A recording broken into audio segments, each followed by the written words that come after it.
Before we get into anything else, let's shout out Manscaped.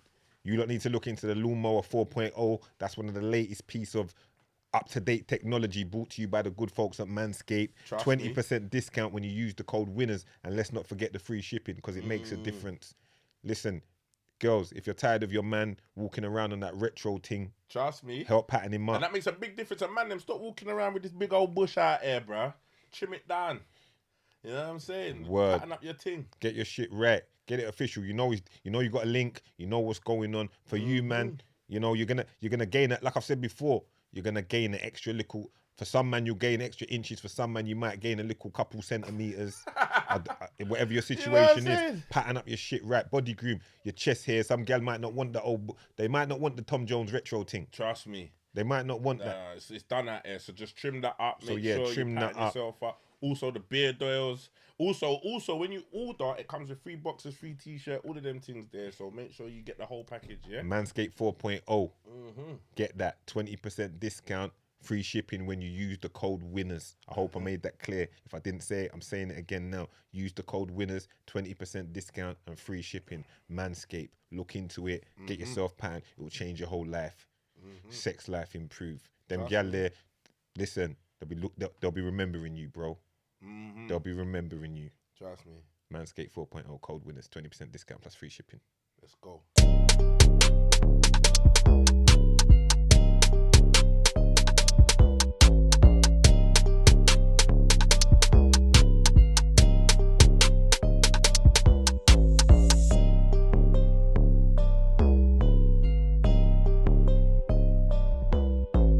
Shh. Winners talking. Winners Talking podcast back again. It's another one. Pound Sterling the Hustler. Big Dougie Doug. They are. Special guest in the building today. One of the originals still. You got to say it. Yeah. Got a man like Kojo in the building. What you saying? What's going on, man? Them, thank you for having me. Appreciate What you it. saying to me, bro? You watch the show and you just feel like, okay. And you come in there and it is like, I know a few people have said that. It's how it's set up. They don't really know because on the cameras you don't know how it's set up. But you see it now. But yeah, man, this is what it is. This is where we are. It's good to have you here, bro. How you living? How's everything going? I'm good, you know. I'm good, yeah. Like, I feel like everything's kind of opening up now. Like, do you know what I mean? Like, you know, no one ain't got COVID no more because there's a war going on. Bruh, trust me. Do you know what I mean? But yeah, it's been an interesting kind of couple of, maybe like a week or 2 weeks. I don't know if you don't want to chat about it now, but Jamal passing was a big, it was a big thing for me because we was actually planning stuff, but actually worked with Jamal at SBTV for a period of time when he was expanding and trying to be like a urban version of BBC. So you know how BBC's got different I saw the play. Yeah, so he brought me in, kind of worked on that with him, Jazzy as well. And then, you know, of late, maybe like November, we spoke about, you know, I've got a big show planned later this year and we were talking about him directing the trailer and what ideas he was coming up with, do you know what I mean? And just to hear that, bro, like, and worse thing is, I was so busy that day, I was in a whole nother world. And, you know, like, as the first post I saw was, you know, the London Underground picture quote that he had. And I thought, oh, that's sick. Like, they put, you know, I didn't even know it was an old thing. I just thought, like, it was new. That's the first thing I saw. I was like, oh, that's cold. And then his name popped up again and it popped up. I said, what's going on? Then I saw R.I.P. and I was like, what? Yeah, mad. Shocking. No, it touched me differently, bro. And my cousin rang me and told me, he said, what happened with Jamal? And I was, for the next 5-6 hours, I was just in a, like, you know when you're just in a daze, like in a trance, letting it process. Because I'm used to them dropping it, but you know, it's just so out the blue, unexpected. Jamal as well, like, you know, it touched me differently still. One of the ones you didn't expect to happen or see it coming. It hit me still. It hit me. Yeah, I know man. exactly where you're coming from. So carry on. Yeah, it was just kind of like, really just threw me because I was just like, I don't know why. It's not like I'm related to him or anything like that, but it was just, that one felt close. Yeah. But sometimes it's like, I've never had a death hit me where I felt like I was next, bro. And that's what I mean by close. Because it felt unexplained. It felt like, forget the character for a minute, because you don't like to see anyone go really, but like, it just felt like, just dropping now, and there's no real explanation. You know what I mean? And it scared me. I'm not gonna lie. Look at Chadwick Boseman. Like, who knows? You never, you never. Listen, you just never know. That's the bottom line. That's one thing I know about life. Like my guy just said, tomorrow's not promised. So it's always around the corner. You understand? So I'm always aware and say, live your life. Live your life. Live it. Do what you got to do. Show love to who you need to show love to. You understand? Say what you want to say because you're getting one life to live, and anything can happen at any moment. You understand? You never know what day is going to be your last. But all right, we've spoken on Jamal. And we spoke on him last week. R.I.P. to the man that was Jamal. Edward, great pioneer in the thing. So now let's talk on to you now, Kojo. Big Kojo. I see you shining, teeth looking all glittery. What are you saying? What are you saying over there? What are you saying? Turkey thing. What are you saying? Teeth, look at them teeth. Man asked me and answered it at the same time. I get right. Yeah. Say no more. I see you shining. I need a turkey weekend soon. So I say, That's what we call it, a weekend. Yeah, we talk. We speak freely in here, innit? No, so, absolutely. Yeah, we ain't got no ears, no graces, no bells, no whistles. Do you know what it is? Okay, let's get into the teeth now. The teeth, right, was one of the blessings that came from Britain's Got Talent. So literally, this guy hit me up, and he's kind of like he markets the surgery to like celebs over here. Yeah. Do you know what I mean? So he's like from Turkey, and he's kind of like their spokesperson to kind of get the influencers over. Yeah. They get free treatment or whatever, and they promote it. They make a lot of business from us going over there getting that stuff. But with me, it was a situation where were my natural teeth bad? No. I'd always been complimented for like my smile. So like one of the things I learned in comedy was self-awareness, right? What's the first thing people recognize about you when you walk in the room? And if you can know what that is, you can control a room that way. Yeah. And one of those things was my smile. Every time I first started in comedy, I come on, the first thing I was doing was smile. I was a very smiley person. And then but then when this came through, I was just like, yeah, your teeth are cool, but could they be better? Yeah. You know what I mean? And I felt like I was about to get into this whole nother level of the industry now, and it's like, put your best foot forward. This is a free situation. And me, I ain't gonna lie, bro. I don't know how you man feel it. When it comes to injection, but man a pussy, blood. I ain't gonna lie. There's no other way to call it, blood. I ain't saying it in a nice way to sound manly, blood. But man don't like injections, you get me? So I went over there genuinely just clueless about what the whole thing. I didn't look no video, nothing. I'm just over there thinking it was gonna be like a little quick thing, little whitening. That's what a man thought was going over there, whitening. Hygiene clean. Yeah, brother. Woman said, I see 20 injection, brother. I was like, 10 up here, 10 at the bottom, 2 big things right there. Yeah. But once you get the first one, you don't feel nothing. Because you passed out. No passed out. Hey, you never roll back. That's it, man. Just woke up fresh teeth. Right, but you know what, Styles, I'll tell you what, there was a girl next door. All I heard in there was, I can imagine. I'm meant to sleep. What were they doing to her? A teeth as well? Yeah, brother. Some cracking people that say, door open. Put me to sleep. They just want to wake up and everything's done. Yeah. But the thing is that for whatever reason, the lack of knowledge made me less afraid. Yeah. Do you know what I mean? Because sometimes you can know too much. Make it worse. Yeah. Right. So literally one big one went in and it started numbing my mouth. And I'm telling you, I had major surgery, but bro, I was awake. I was laughing. Couldn't feel nothing, bro. You know, I don't know if it's just me, but has anyone in the room like kind of felt like if they put you to sleep, it ain't gonna work on you? Yeah. Okay, cool. Because I didn't know if that was normal. But I thought this thing ain't gonna work on me. It might work on everyone else, but brother, that thing will work. Bruv. All root canal. I'm watching it happen. Yeah. Just calm. Do you know what I mean? So look, it was a situation where, and there was a guy from Liverpool, because there's different shades of white in it, and Fecky had got his done. Yeah. Fecky's my complexion. So I was like, let me see what he kind of one he got. Do you get me? Yeah. Because you don't want it too white where it's like, for me, it's noticeable, but it's not noticeable. It kind of blends in, right? But there was a guy from Liverpool tanned up, and they tell you, yo, once you pick what you're picking, ain't no, my bad. Yeah. You know, maybe switch up the selection. Yeah. Brother got his thing. He was balling out the place. Yeah. And it was like, listen, we're gonna have to pay. You got to pay again to get them all done, bro. So he was just pissed, bro. Because what, you didn't get them white enough, or? Brother, he got the Simon Cowell thing, bro. Yeah, he got brilliant white. He got bleach. Man got bleach, bro. Yeah. And he was fuming because like you got to go through all that again now. Yeah. To get them out, kind of thing. So for me, it was just something that I thought, you know what? moving forward, your mouth is very important. I don't know about you, but you look at people's mouth. Yeah. You see what I'm trying to say? So for me, it was just like, it looked natural, it felt cool. No, they look It looked good, ridiculous, bro. and I'll be like, They yeah. look good. They like, look no, good. do you know They what I mean? look good. So- Salute to that. Yeah. And honest. That's what it is as well. One thing with you, yeah, and we'll probably get more into that as we speak. You're honest. That's what I get from you. You're honest. You're heart on your sleeve kind of person to it. If that's an assumption I'm making from what outside looking in, heart on your sleeve. So I like the honesty that you just say this is how it is, and I went and got my teeth and all of that. Right, moving a step back. Where you from originally? Hackney, yeah?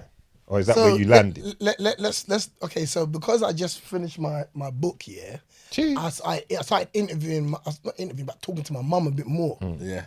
Right. I don't even know if I should say this now, but I was born in Clapham, and then I moved to North London, Angel, Islington, when I was like 2. Yeah. And then from 5, Hackney.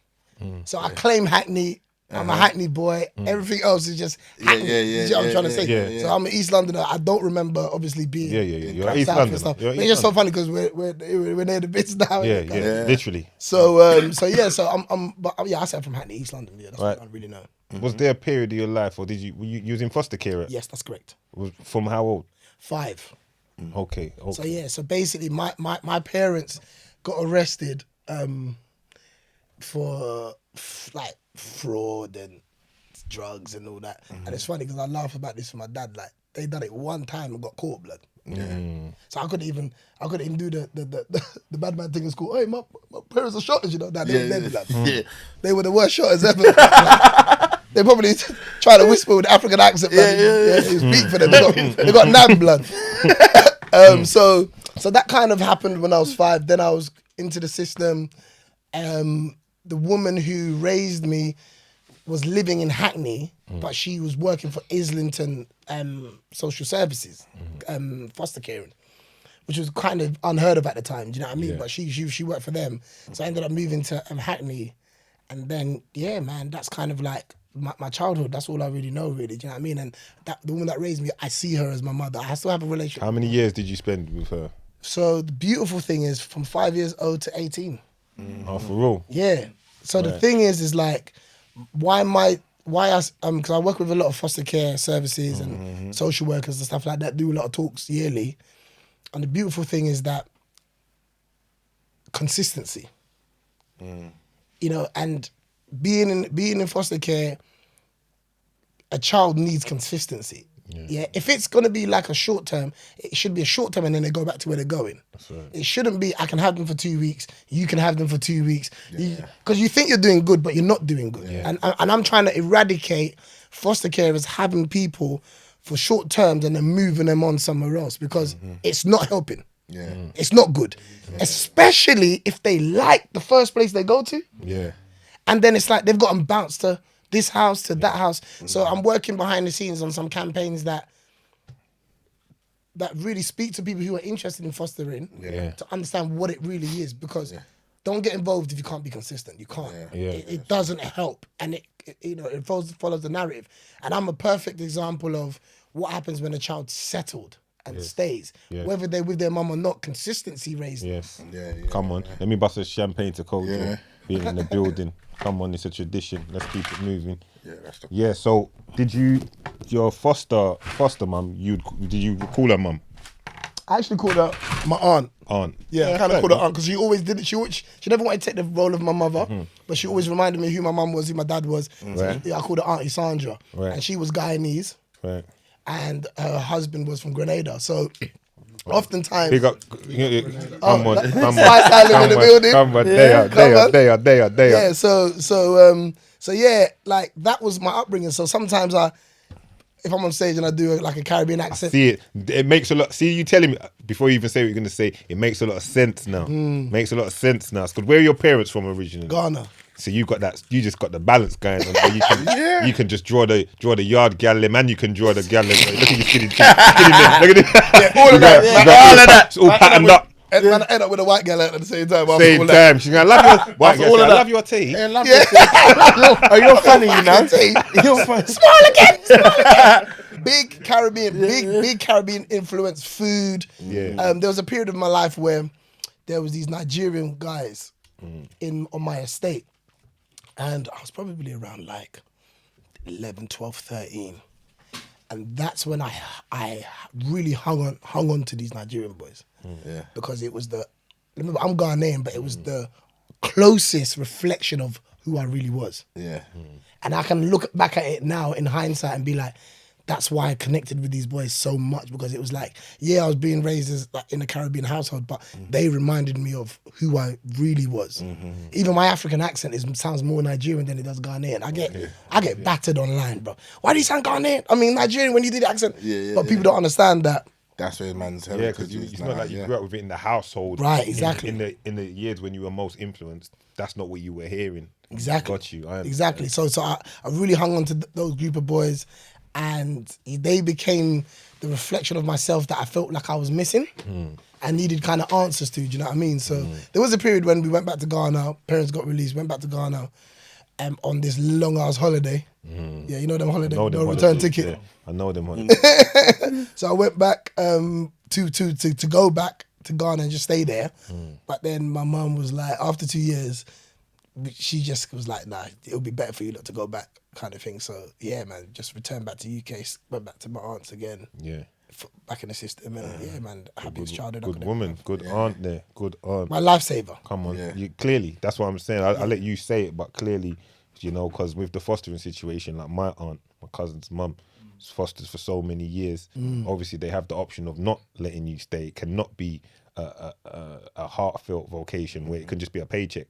Clearly, in your situation, there was love in the building. You understand? So yeah, big up to your mum, your aunt, your dad, all your people, them every time. So okay, when did comedy start coming into it, Kojo? Because I'll say, like, as far as the comedians, black comedians in the UK circuit, I feel like I've been hearing about Kojo or seeing Kojo for years and years. Like from when I was younger, I feel like I've been hearing about you. How long have you been doing comedy for? I started stand-up when I was 19. I'm 42 now. So 19. But in terms of where it came from, I want to big her up as well, because my Aunt Joan was like a pastor. Okay. She was Guyanese as well, so she was very close to my aunt, yeah. And every Christmas Eve, she would come over to our house, and it was like the best day of the year, Christmas Eve, not even Christmas Day, because Aunt Jo would come over. And as spiritual as she was, being a pastor, the level of sense of humor in this woman was so crazy. Like her comedy timing and everything. As a child, you don't know about comedy timing and all that, but you just know this, she represented laughter to me.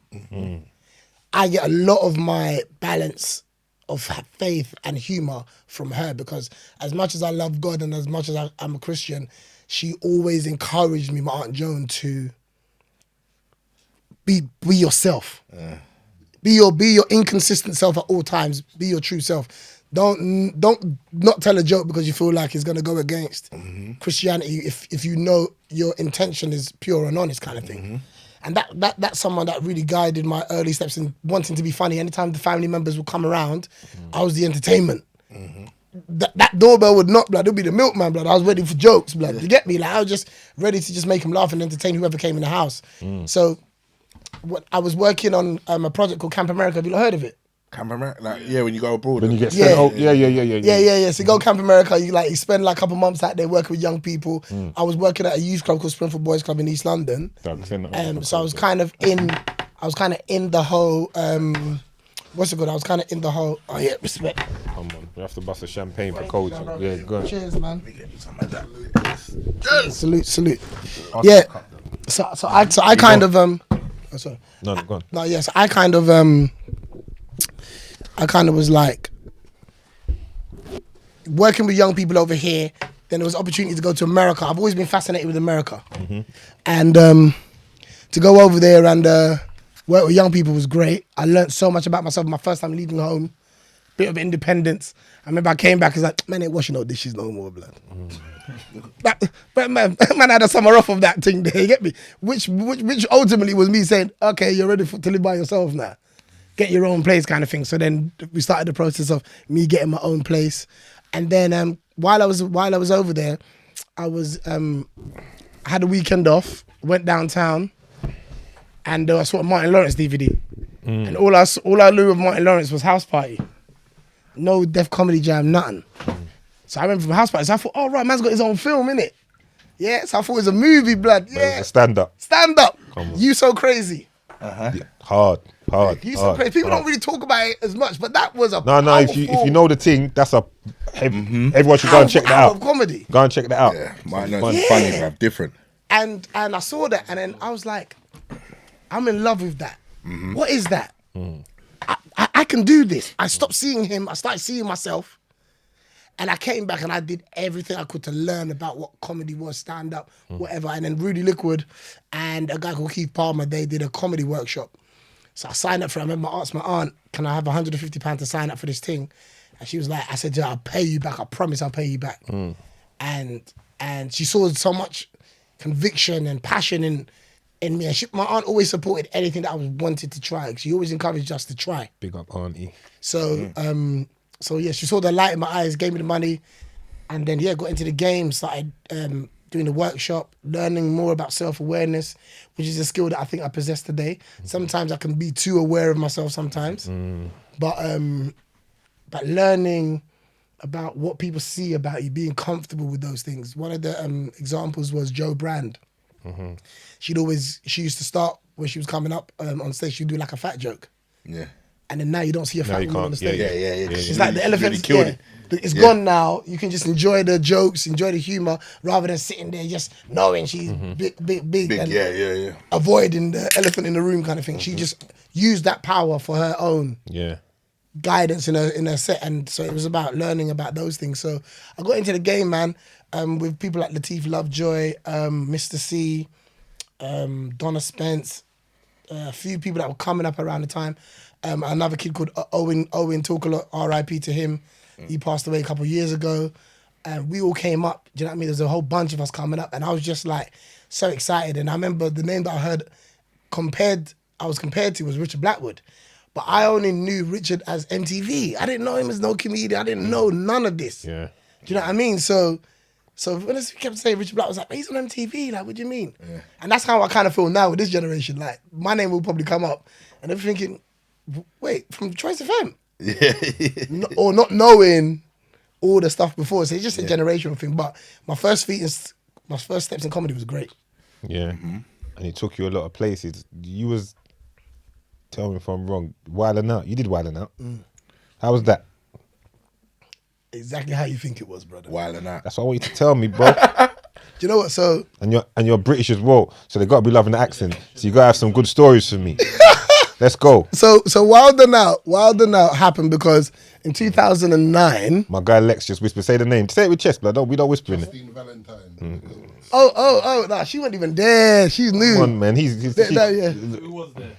That's a good dancing space. That's right. That was a great segue. Great segue. So who was there? That's what I said. Let's get to the point. So, Amber Diamond.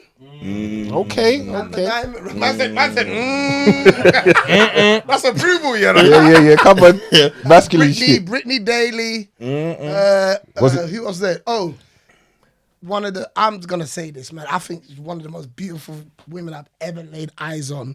And I met her on Wild and Out. She was fresh, new. Lolo Doom. Lauren Wood. She dates my man now. OBJ. Yes. Yeah, Odell Beckham Jr. Yeah. Oh, they had a baby. They just had a baby. I know exactly who was chatting. She gone. Yeah, she was. Yeah. Brother. No, but I know she what was you good mean. when I met her, brother. Yeah, no, but I know what you mean. She's beautiful. Stunning. Yeah, and definitely. you know what's even more stunning? She's dope as a person. Yeah, and that's so attractive. Oh, brother, the so beauty attractive. stays then. The beauty, right. It's not. It doesn't get ruined, tarnished. Yeah, it don't get tainted. Yeah. Stays, it's even still greater. there. It's You come know on. what I mean? That's cool. Like, It's you wanna go it's get enhanced. lunch? You know? You want to get a light snack? You wanna get a light snack? You know? Mm-hmm. She was really like we was close. She's still cool. Jenna Frooms as well. Yeah. There was a lot of them that was there. Yeah, you was in the room. You was in the room. So what was the experience of it like? How long were you on it for? What did you do? A 3 seasons. 3 seasons. Yeah. I knew I saw it. Because I said to her, I know Kojo I was just on got Wild a and That. fact check for being over here and just the show just replaying. When did you do that? What year I was did that? it 2014, 15, 16. Put respect on the man's name. The man's been out there for a hot minute. The Man's first been year- working out. Hey, but Listen, long before that. You don't understand, yeah? Just to do one episode, It's a big deal. That's what. But I knew it was seasons, but I Yeah. wasn't sure how many you did. bro, just to do one episode, man. And it's like, you get on there, the set is just very bright, colourful. I was so used to being the organizer, being the one to pay people, being the one to organize We're the gonna event. get to that. Here, I was allowed to just be talent. Yeah, turn up. Yeah, just be funny. Don't worry about nothing else. Just be funny. That's Nick's job. Yeah, Nick's got all of that, and I'm watching him. I'm looking at the crew. I'm seeing how he operates because Nick's somebody that I just respect on a whole nother level. Like he's just, it's weird. Like no one sees this guy coming every single time, but he never misses, bro. Yeah. Nick Cannon never misses, man. Facts. And he's very, very humble for what I feel like he could be saying at it. He's Right. very, very humble guy, but he loves to help. He loves to see people Good win. trait. He loves Not to just people. about the bag. It's a good trait. Yeah, and he's consistent with it. He follows through. Like he doesn't just say something, and because a lot of people in America say stuff, Yeah. right? But he follows through. Like he sees it to you. You can do your own thing and fly. Do you know what I mean? And he has changed a lot of lives, man. And that's someone who also deserves his flowers because you know what I mean. Like 100%. Yeah. Let me ask you something. I'm just, as I'm listening to you say this about Nick Cannon and this, and then obviously I know your journey more. You know, do you feel underappreciated? Go on. do I feel underappreciated? For what you do and what you've done, and for what you've accomplished, and do you feel underappreciated, maybe undervalued? Okay, Be honest with me. No one's. I'm going to be honest with you because I have no fear in being honest, but I want to answer it in a way of what I've learnt, right? Is that human nature is to want appreciation in the moment. But real appreciation doesn't come while you're in motion. It happens after. And that's what I've learnt to accept and understand because I don't want to slow down anything for appreciation because I'm still going. So for me, yes, I have felt very underappreciated, very. But I feel like God's put me through that process to teach me about what real respect is. Respect is something that you've got to go through stuff. Yeah. Some people want to get respect because, hey, I've done this and I've done that. But people also have to see your bounce back. They've got to see you go through things. That's just human nature. We love a sub story on Britain's Got Talent.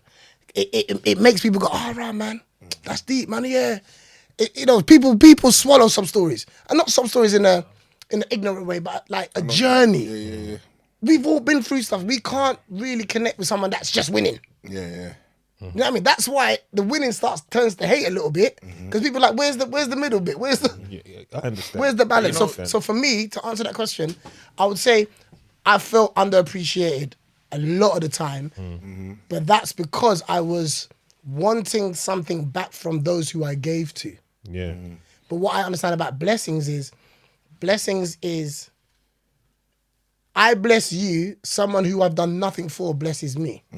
Absolutely. That's how blessings work, and I've seen that with my own eyes. And when that happened to me, where somebody came and blessed me very hugely that I've never met, did nothing for, and at first I was like, why me? Why is he helping me? But I now understand it's because of the seeds that I've sown in other people. So now when I give with the understanding of not wanting that back from the individual I gave to, but God's gonna send someone my way to make me understand why I gave to those people. If that makes any sense. No, it makes I don't want to complicate the answer. No, but No, why it wasn't even I it would wasn't say even why I would say that in a way I was gonna say just while you was thinking is that why you're unappreciated and it's like people don't understand this because when I first met you, yeah, was when we was Leicester Square. They used to have the open mic sessions. Wow. Bruv, you remember that? Me and my cousin used to rap every week. Yes. Yeah. Yes. That's where I knew Where I know you. you from. You know the ones That's there. where I knew you. Yeah. He's put on a little timber, Yeah, you put a little timber but that's all it is. But It's the same I've dub. seen- I told me he was So- so solid. I'm joking. Yeah. But the thing is, I've seen you putting in grind from then. Every Monday, I think it was, we was always there. Every Monday. yeah. always there. You was hosting it. You was Starlight funny Crew, back then. all of Yeah, that, Starlight, all of that. Estelle, all them people, Mm. Professor Green, all them people used to be there. Yep. And you got to think, you've come from that era. Do you get what I'm saying? So you've been out here grinding for a long time. And it is that no one, because people don't really know the history and know the work, they don't understand. So it's like they're not giving man that like, you know what I mean? That respect and that understanding that, right, my man's I been think- out here, you No, know. It's not like he's been just... out here so you've been out here so long, and do you know what I think? I don't know if it's because as I'm listening to you speaking and taking it all, I don't know if it's because you can tell me I could be chatting shit. Because I'm trying to weigh it up in my mind and thinking, how come they don't? But I was thinking, do you think in any way Britain's Got Talent hindered you in any way as far as not in the mainstream? I wouldn't say- I'm not talking in the mainstream. Yeah. The mainstream obviously bust man more, but I'm talking as far as just like, what would you call it, Daps? The What, like, culture. the culture? The I don't know. culture, to the culture, do they now turn and be like, yeah, but He's a seller, he's gone that way, or he's Nah. not with us no more. no, you don't know what I know what you're saying, brother, but- people that don't I know what you're underestimate saying. people. When a rapper People, signs Yeah. and goes pop, they say he goes pop. I just feel like... We don't fuck No, with My or they'll personal, I know what you're saying, but from no. my personal point of view, I just feel that because you've been around in the game doing your thing for a while, it's like people just don't really give man the kind of, they know man's funny, they know man's been out here, they know man's doing his thing, but it's just like it's just like you've just kind of glided through. Do you get what I'm saying? To the point where people nah, just but not, I'm saying. wants to say that anyway. I'm saying, I'll let you say what you want to say. Why I'm saying that is because to me, when he was on Choice, when he was on this, the community was loving you, innit? There was that, Kojo, the ha ha he, but Because it's ours still. because it was, that's the point. That's what I'm Is that what you're asking trying you. to say? Yeah, Yeah. that's what I'm saying. Talent's not ours. Yeah, that's what I'm asking you. I'm not saying it was a bad. I think the Britain's Got Talent was a very smart move because obviously you was here, there, everywhere afterwards. But I'm just asking you as far as that. Did you feel any like do you understand where I'm coming from and what I'm trying to say? Yeah. Yeah, go on. You speak and tell me what you think. Do you know what's funny? Yeah, is I always say I write jokes for the average person because I'm the average person. I'm an average person. The shit that the average person finds funny, blood, I'm busting up. When I'm at a comedy show, bruv, you wouldn't think I'm a performer because I'm in there rolling. I'm just Yeah, I mean, I'm not holding back my love because I'm next. Like I'm busting up at something funny. There's no one in our culture that had something go through their head that wasn't in my head already. I was like, Prince Got Talent, you mad? I ain't going on that. You see that person, those individuals, you're never gonna hear who they are. Because that's fear. That's pride. That's ego. Kojo can, by himself, can be afraid. I can make £5 stretch a whole week. I can do that to Kojo myself. I was a dad. I had just become a dad. I'm going to want my son to be fearless. I'm going to want him to never be led by his ego. If his dad can't do that, he won't do that.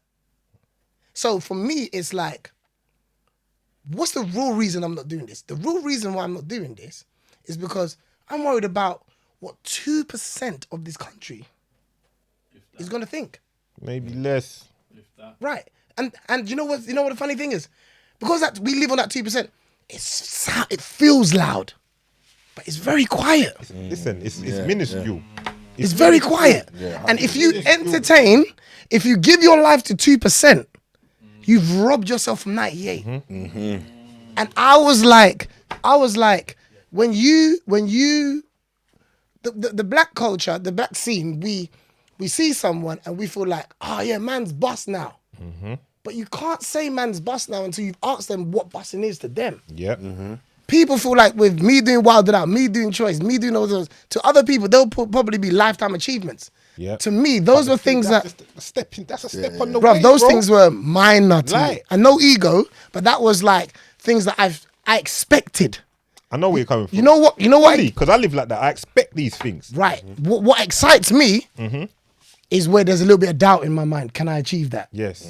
Yeah. So Britain's Got Talent it was a very big chess move for me because I get to be the new guy on the mainstream with 20 years experience, bro. Fully. Now pause 1 second before we get to that because we're going there right now. So to my point of what I was saying to you originally, do you feel, because I feel that's part of where you don't, because when you say underappreciated. I'm talking for our community. I think that's part of why. So you've just surmised it that basically that is part of why, because that 2% and that mentality of people look at things and think they couldn't do it, or they wouldn't be brave enough to do it. So now when you do it, there's a little bit of resentment, a little bit of an issue with it. Because to me, if they really look at the whole body of work, that's just another chapter in the body of work that they should celebrate, because the man went on Britain's Got Talent, murked it, and went in there because like you said, it's 2%. So if our audience is this 2% and there's 98% over here, he just opened himself up to 98% of people without signing to the Illuminati and that like that. He just opened up. He just opened up to a whole different section. So I think it should be praised. But the reason I asked in the first place, because I just sat here thinking, how come this man ain't getting? Same like I say to, we had a not similar, but we had a conversation with Richard. I was like, why don't you do it? So I just wanted to understand it for myself. But carry on, bro. Yeah, Britain's Got Talent. Yeah, I feel like even Britain's Got Talent, yeah. The great thing about me going on that is everyone who knew me felt like, why are you on here? That is a compliment. I am not a brilliant Britain Got Talent contestant. The comedy scene on the mainstream and in the black community, I'm certified. There's no, I'm not your normal act that goes on there. What happened to me, bro, shows I'm not normal. You can't normalize my thing because a man went on Britain's Got Talent. Because there ain't no venue that you've seen me where I ain't shut it down. There ain't a show. Let them know, blood. There ain't a show. No one can tell me that they've seen me die. Ever. Let them know. Let them know.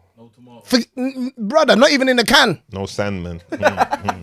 So for me, it's like, and these are just facts. So it's not a thing where International. I'm worried about that. My you can't take away from me what I've done. I will always be able to present something to, hey, this is who you're talking to, right?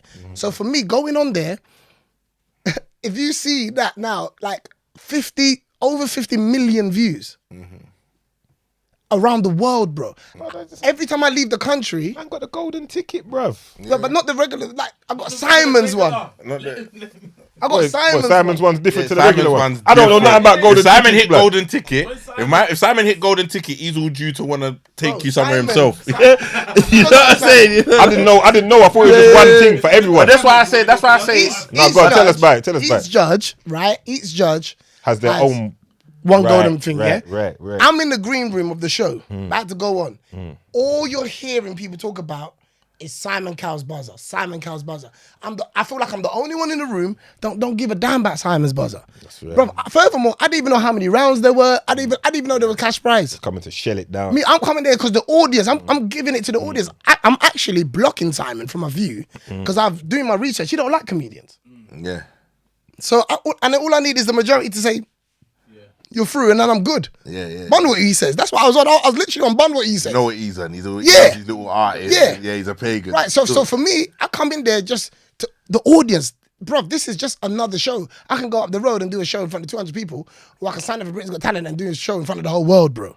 Yeah? So for me, it was like going on there was a reminder to my culture, who may feel like, right, what's happened to Kojo? I ain't seen him since this, that, the other. Just a reminder, because, with this social media technology, all this stuff going on, people might have forgotten about me and forgotten about what I do and get busy. Whenever my name pops up, it's always, you're the OG, you're the GOAT. No one says you're funny.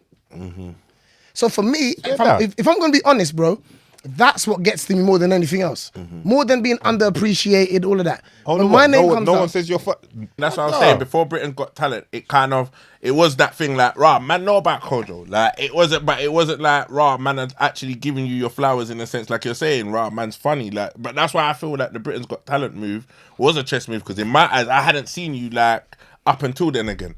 And I remember I was at my mum's. My mum hit me up and was like, there's this comedian who was on Britain's Got Talent. He was funny. Then when I see it now, I see it's you. So I'm like, right, I know, man, rare. Like, do you get what I'm saying? But in my eyes, I was happy for you. You get me? Especially because them times there, things are moving a lot at a rapid pace now. Yeah. But them times there, a black man, any black man on them shows there, mums and aunties were making them calls and getting behind it. But you now being on there, obviously I knew who you were straight away. I think all of the men knew who you were straight away. Right, it is a chess move because it brought you back into life with the new generation of what's going on. It was a great maneuver. But the thought process before going on there, like you already said, you weighed it up in your mind and this, that, the other. Because in a way, you're humbling yourself to go on there. Bro, let me tell you something. And like I think I've said this before, but do you know why I was tearful when I got the golden buzzer? It wasn't even about, remember, because I know what I've been through.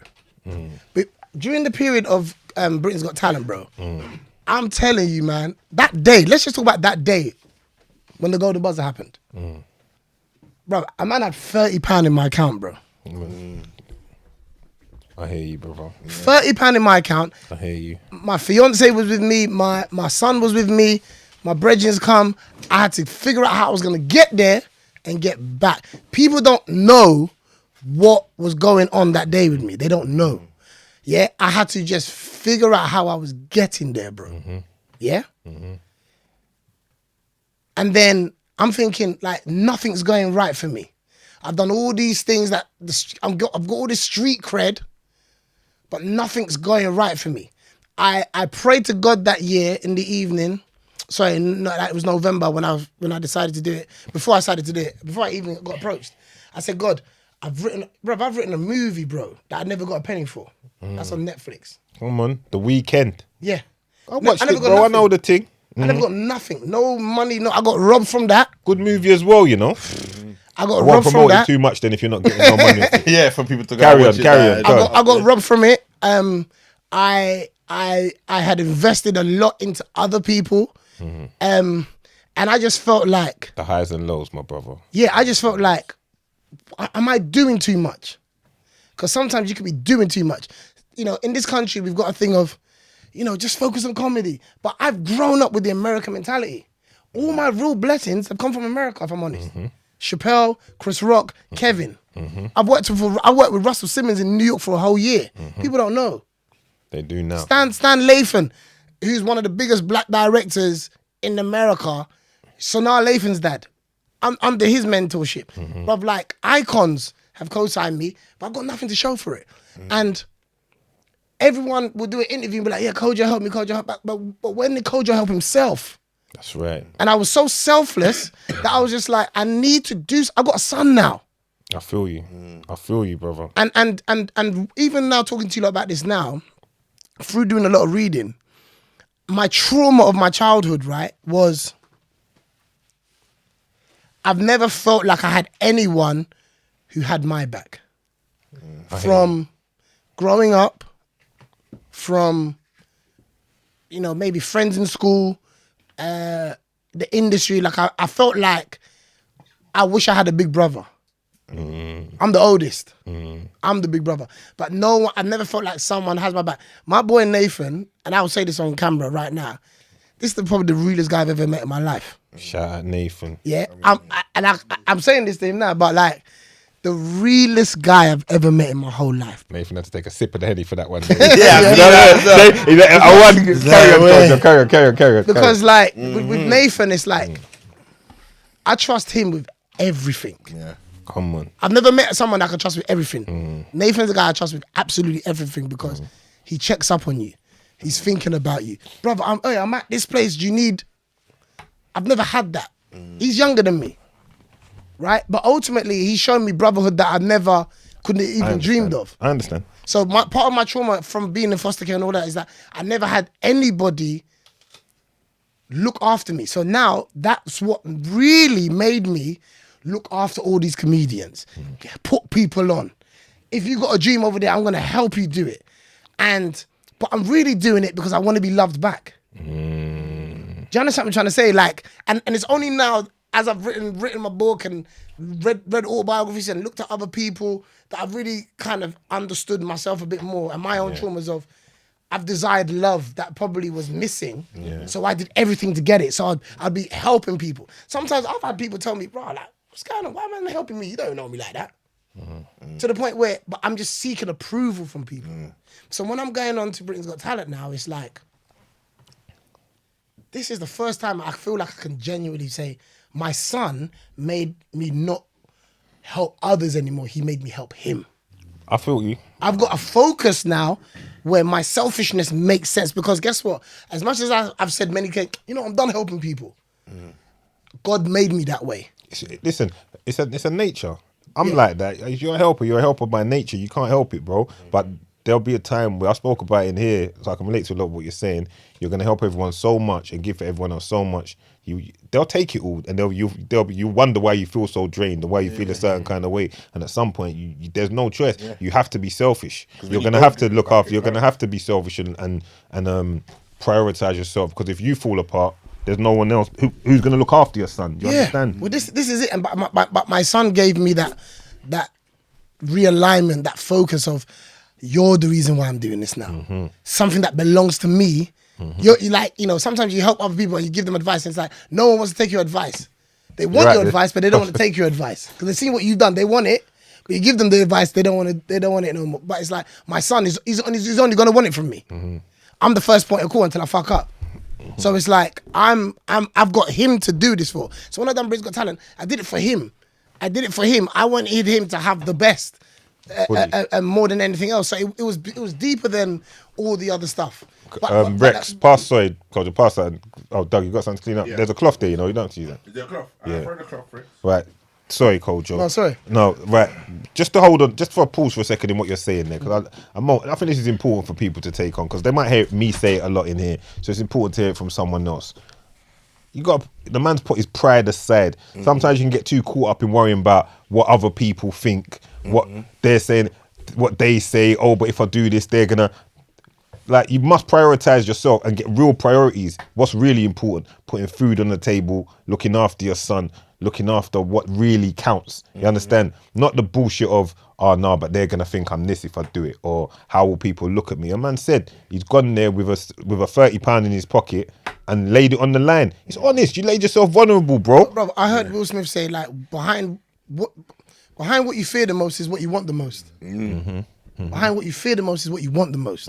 That stayed with me. I feared being judged. I feared flopping. I feared all of that stuff.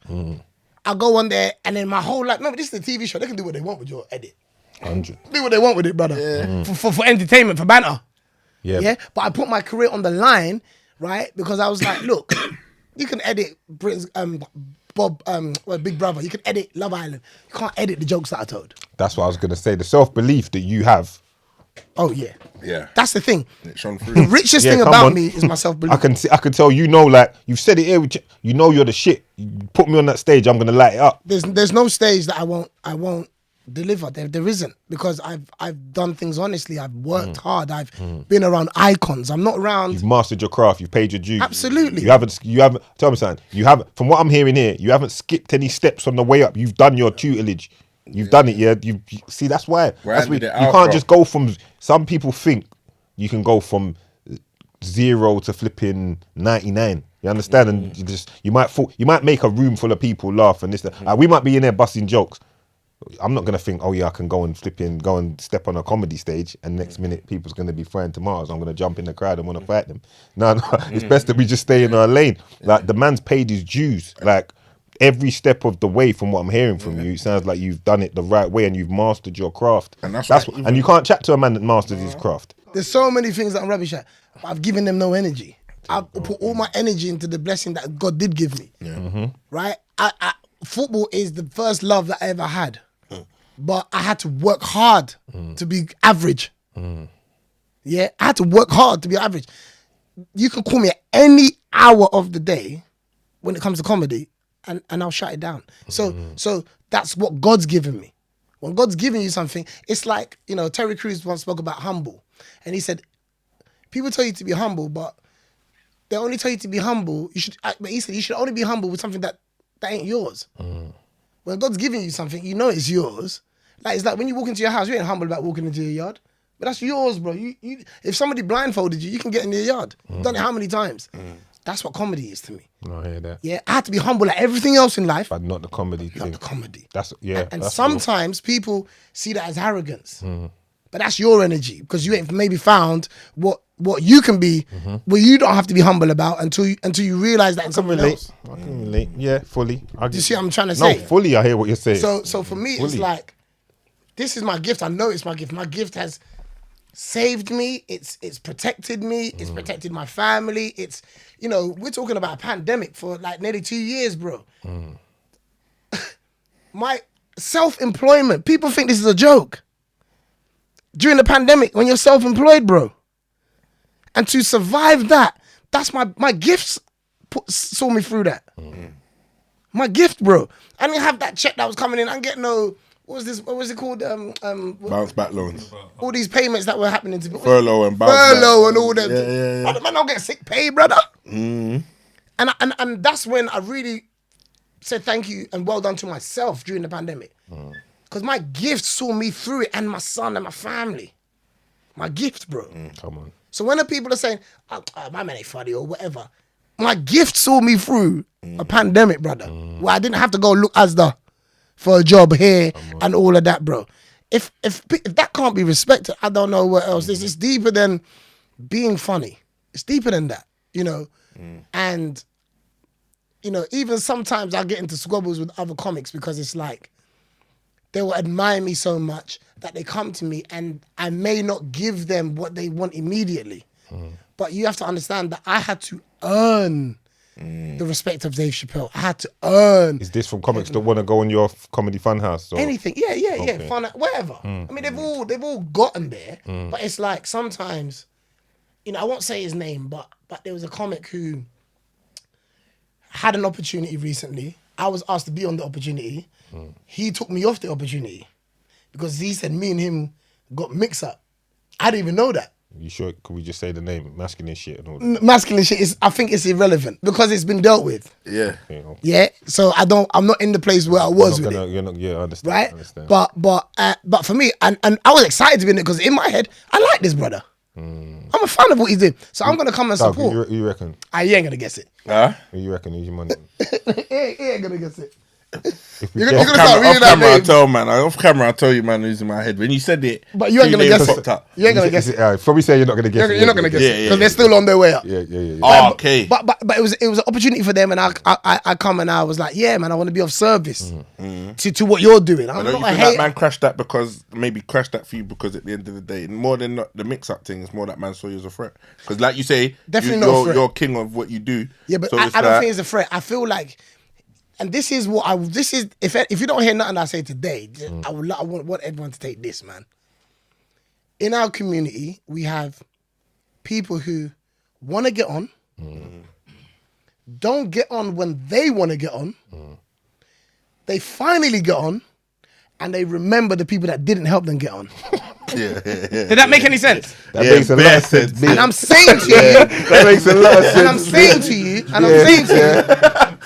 right? And I'm saying to you, It's a bad way of, Yeah. it's mad, isn't it? your mindset should always be to prove yourself right instead of proving other people wrong. Yeah.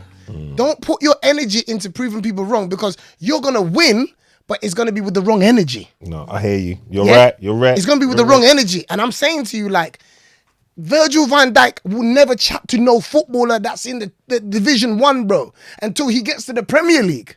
Now, when he gets to the Premier League, they're going to meet on the pitch quite regularly. Yeah. Now you're in the room. People have got to earn stuff.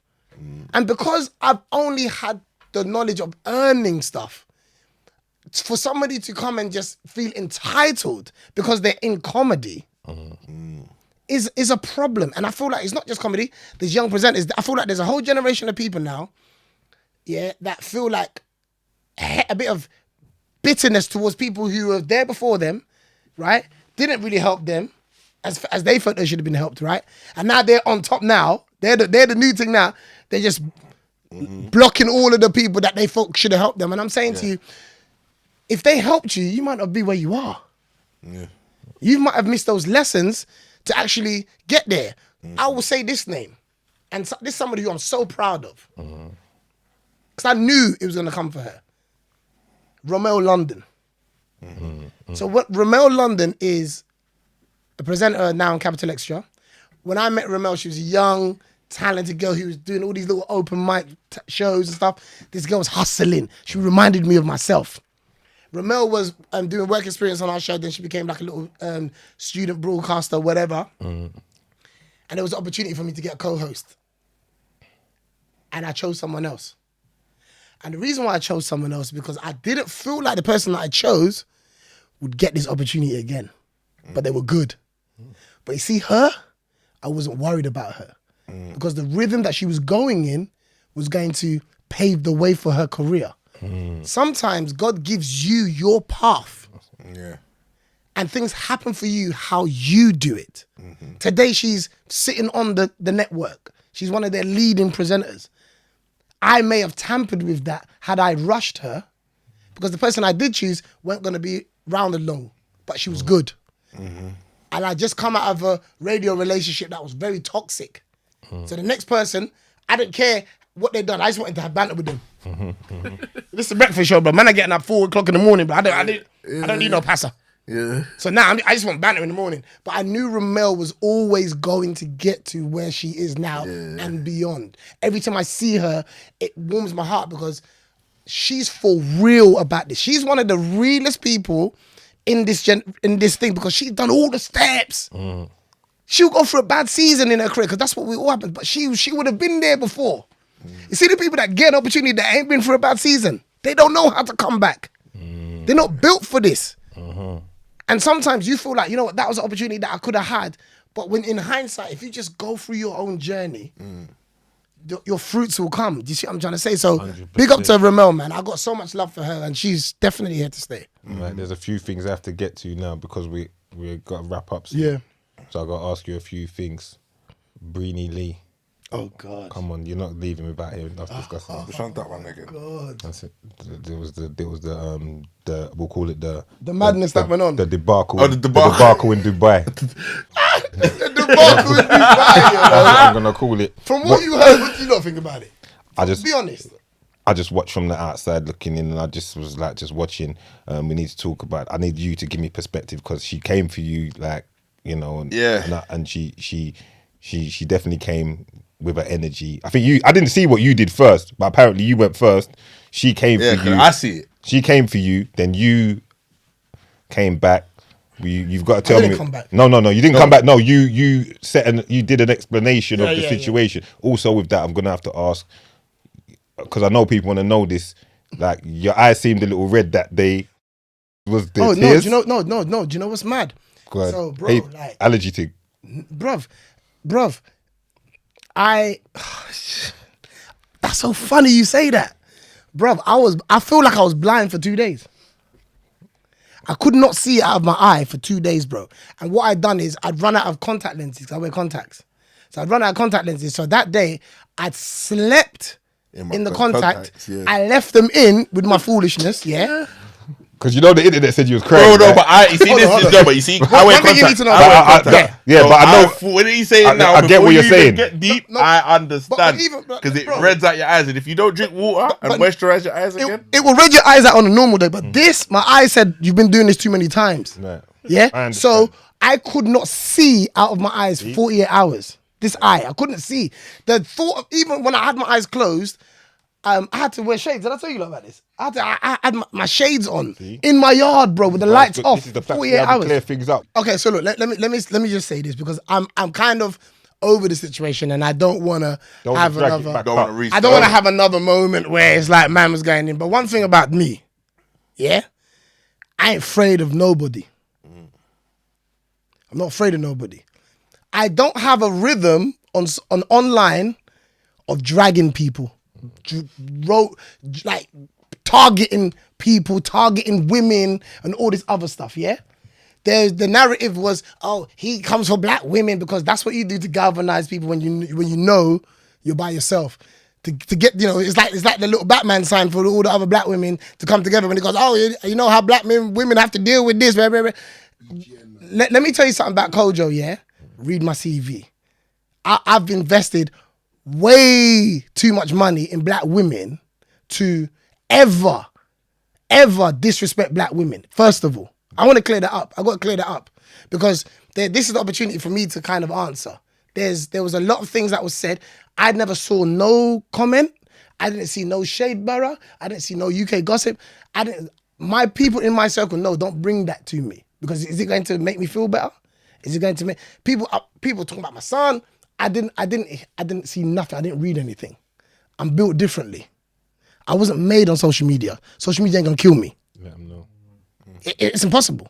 So, in this scenario, without going through it too much, And I'm going to be honest. Yes. My energy throughout the pandemic, and one of the reasons why we started the podcast, right, one reason why we started our podcast was to just talk through this situation. I was going through a lot of not being able to perform. I was just on a national tour, got cut short. My big homecoming, Hackney Empire, got locked off. All this stuff was going on. I just left my son's mum.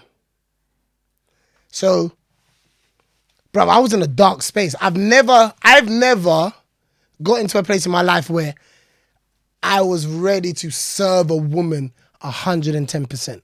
I'm giving you layers here, yeah? I was ready to serve this woman.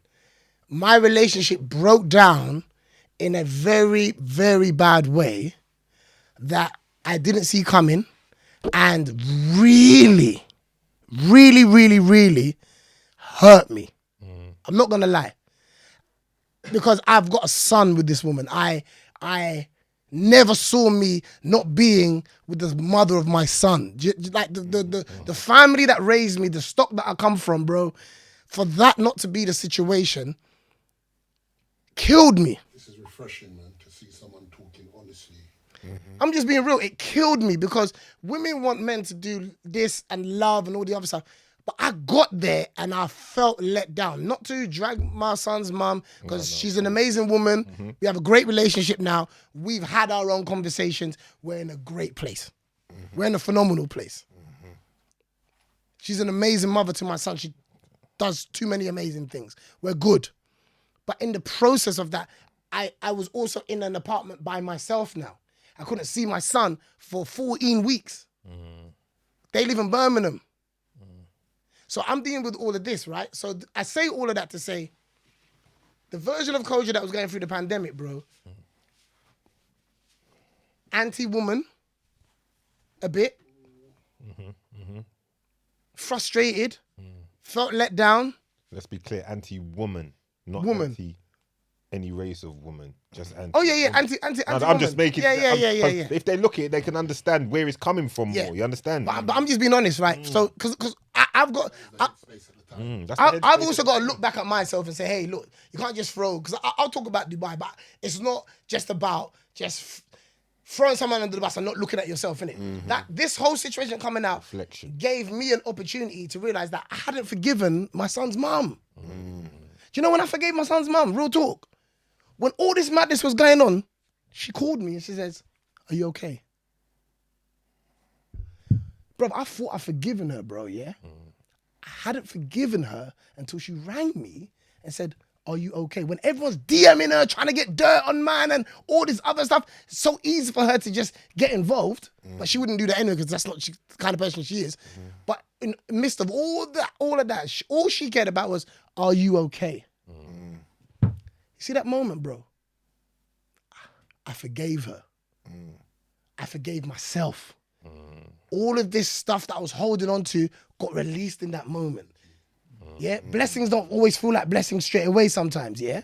Maybe I had to go through all of this dragging and all of that to look at my son's mum and be like, hey, that's the person that I met. That's the person that I met. This is from me as a personal thing. So now, I'm in a, to get to the point of the Dubai situation, I'm in a situation where all this modern woman talk and all of this other stuff, bro, like, it's got man moving very shook out here. Man are holding stuff in. You know what? Men are committing suicide, bro. Black man is dying, killing themselves because of the pressures that society is putting on them. Some of these pressures are coming from women. I know certain men are masculine. You don't talk about masculine shit. Bro, I know a masculine man that just hold their tongue. And you know what holding your tongue does? It makes you a gentleman in everyone else's eyes. But guess what? What are you going to do with it afterwards? Holding it. It's still in you. No. Masculine shit, you must express yourself. Whether you want shouts, talk. But What I'm saying is, but what I'm saying get it is, off your chest. We must not just hold things in. right, but what I'm Continue, saying is continue, men Kojo. are not doing that and They're they not. are holding it in and they're going to the worst fucking case scenario. I heard something on the way here that said that something along the lines of, Men aren't committing suicide to people. Isn't them feeling like they're taking their life? They're not thinking about taking their life. They're thinking about the pain stopping. So at that moment, before all this went on, you were in a lot of. You were in emotional. No, bro. I'm in a situation where I got 20/20 vision on. Fuck these bitches. No, not fuck these bitches. No, I'm never like that.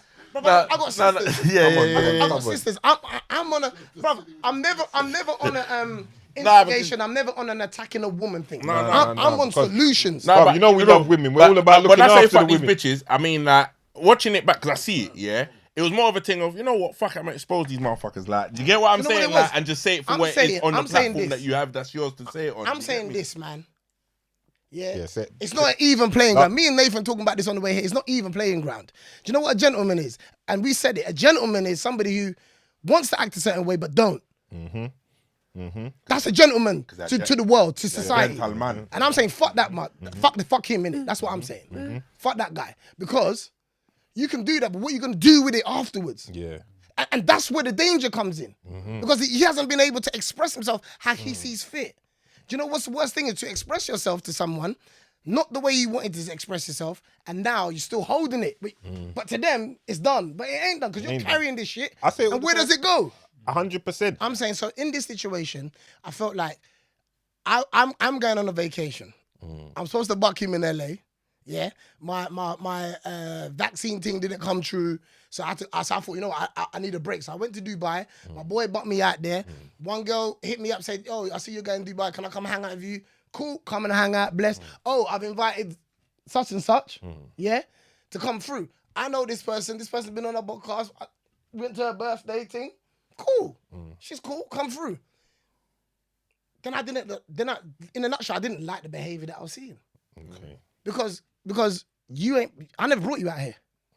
Number one, I didn't bring you out here. Me and my guys, you know how it is, man, them. It's not a conversation. There's a bill, bro. Come on. You handle it or I handle it. Or we split. That's how man them roll. Like, it's not, no girls don't pay for nothing. Ever. Yeah? That's our flex. Cupboard. But so if that's already the default setting, how do you fuck that up? If you're already gonna get patterned for, how do you fuck that up? You fuck it up by entitlement. Yeah. Because you're already covered, but now you're doing a bit too much. My guy, hold on. My guy's calling me. Oh, we ain't no idiot. My guy's calling me every day saying, bro, this girl. And you have to remember, at first I was like, bro, like, why don't you just tell her? But he's like, no, I met her through you, Kojo. I'm only being nice because of you. This is your brethren. You know when man talk to you, when man give you the person. You said she's cool to be around. So really, I'm going to come to you with it. What I should have done, which I didn't do, and I was going to do, I didn't do it because of the timing of everything, was take her aside and say, listen, this is what I'm hearing, man. You're embarrassing me. But I didn't bring you out here. You're not out here with me. You're out here with your girl. So for me, it was like, I came back feeling a little bit like I should have said something. I let her get away with that because we don't do that where I'm from. I'm not afraid of no woman. I'm not afraid to speak my mind. I feel like I've been around long enough to kind of have a level of credibility where if Kojo jumps out the fucking window, there must be a reason. But I felt like I didn't get that. Yeah, I didn't get that. I just got. He didn't vent. And at the end of the day, that's the society. And listen, one thing about me, man, I'm a big boy in it. It's your turn. You see when people are getting dragged, bro? It's your turn. You ain't getting through this without getting dragged, bro. It's minor to me. People are saying, "Are you all right?" Bro, my mental's fine. It's my turn. It's not a thing. Because at the end of the day, who am I to kind of not ever be laughed at, people dragging or whatever? 100%. Yeah? I'm just like, hey, it's my turn, bro. And you know what? I rate her for coming back. That's the funny thing. I rate her. But at the end of the day, when all the social media comes off, you got to live with yourself longer than social media. You know what happened, and I know what happened. Bro, I slept comfortable with my one eye. Straight. Yeah? So for me, it's like, that situation there, it was like, and people who defend, you have to, and this is what I'll end on this. stop defending people that you ain't met. I don't care if you follow them. I don't care if you're a fan, a subscriber. You ain't been on holiday with nobody. I was on holiday. Yeah. How you look got bare information and no one was there? Nobody was there, but everybody's like, no, man, this must have happened. And bare Columbos and bare Jessica Fletchers. But no one was there catching a tan, bro. You understand what I'm trying to say? No one was there. Murder She Wrote, bro. Yeah, come on. Yeah. That Come show on, was listen. wicked. Listen. Solve everything, you know. So On for that me, note, go on, I just want to end it on saying, like, so for me, I was just saying, like, I'd had enough of seeing a friend of mine getting kind of like irate and vexed and all the other stuff. And then I was just like, you know what? I got to say something I shouldn't have because I put my boys under the bus. And I felt like if I had any brains, I would have dealt with it there, dealt with it with her and offline. I shouldn't have brought it online. I apologize for bringing it online because ultimately it didn't represent me in the best light. You see what I'm trying to say? I hear you, man. But listen, we finish the rest on your podcast, nigga. You're taking over my whole shoulder and shit.